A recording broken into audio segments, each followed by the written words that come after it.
Symbionts is an exhibition that's about exploring our relationship to the other species that we live with.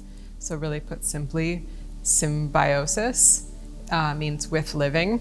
And part of the motivation for this exhibition is for us to re-examine the existing relationships that we have of living alongside many other species. So this exhibition really began both on an art historical and critical level to talk about a new generation of bioartists. They may not even call themselves that, who are way beyond the code, who are looking at epigenetics. In other words, how does life express itself in complete entanglement with other life?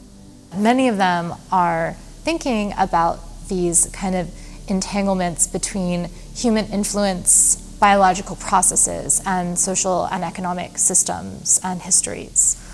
In this opening gallery, what Pentecost and Williams and Lynn all force us to acknowledge is that there's no separation in the biosphere, right? Anything we do economically has ramifications ecologically, and that is a profound lesson of Symbionts, the exhibition.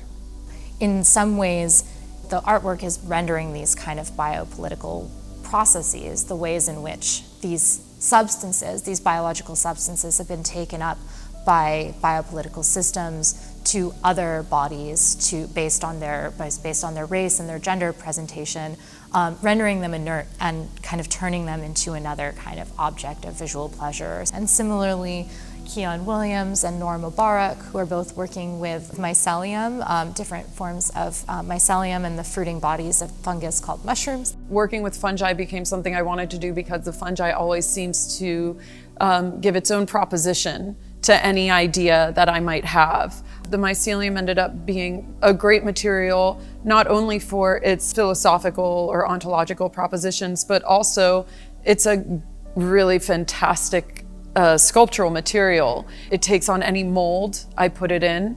It's very lightweight. It's very durable. I find it very beautiful.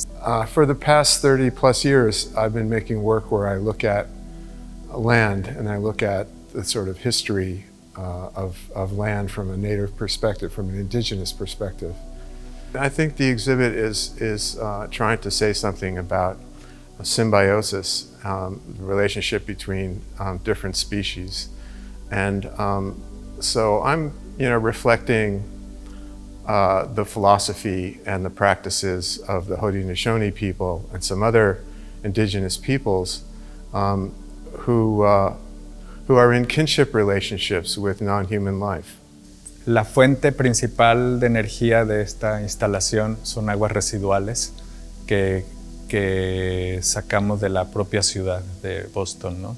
De distintos puntos de la ciudad. Entonces cada una de las torres de celdas microbianas tiene un contenedor donde tenemos esas muestras de agua de los distintos puntos, ¿no? Y entonces ahí se puede ver cuánta energía se está produciendo en cada una de las celdas y así saber también qué tan contaminada está un agua en una zona o en otra en el drenaje, ¿no? Y bueno, aquí esta pieza es como una representación de una ciudad que busca una colaboración interespecies, en donde en esa colaboración pues puede haber todo un tratamiento o una relación distinta con las aguas, ¿no? So we located Pierre's work together with Pamela Rosenkranz's work, and that has some very interesting commentary in and of itself. And just in general, they both provoke thoughts in us about the domestic, right? The house, somewhat like the white cube, is made to keep certain creatures in and certain creatures out. And both Puig and Rosenkrantz are talking about our entanglement in the domestic sphere, Rosenkrantz with domesticated felines, cats of all kinds, and Puig with the unintentionally domesticated spiders that live with us. I think this exhibition offers a lot of entry points for visitors of various backgrounds and interests. It's not a strict bioart show.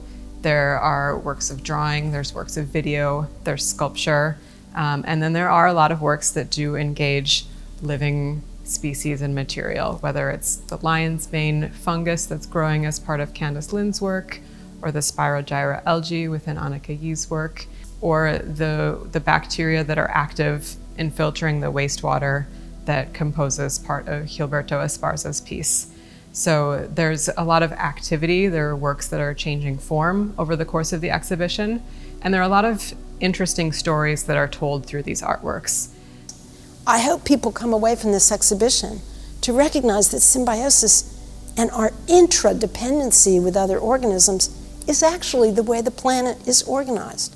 We evolved on this planet. We didn't come from a capsule launched by Amazon, right? We evolved on this planet, and we are utterly dependent on all of these creatures that we're entangled with. We're not individuals.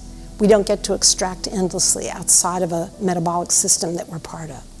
We are entangled, and I hope people will take that as a utopian call for changing our culture.